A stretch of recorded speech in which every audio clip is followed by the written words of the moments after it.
Let's discuss the 42 sounds divided in 7 groups in Jolly Phonics.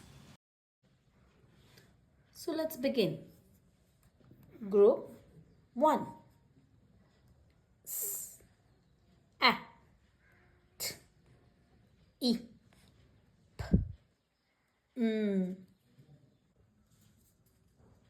Group 2. Letter C and letter K, or when C and K come together, they make one sound, that is K. E,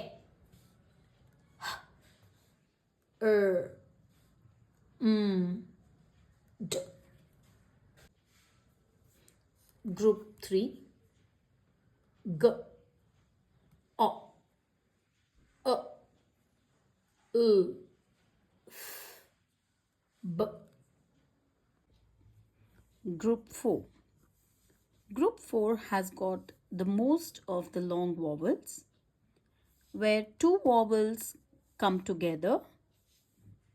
The first one does the talking. So here we will not say a, e, we will say a, j, o, I, e. This is o. Group 5.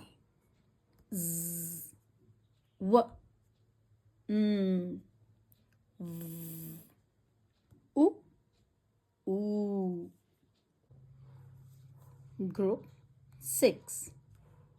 Y, x. These are few digraphs. Ch, sh, d, th. Group 7 has digraphs. Qu, ow, oi, you, r,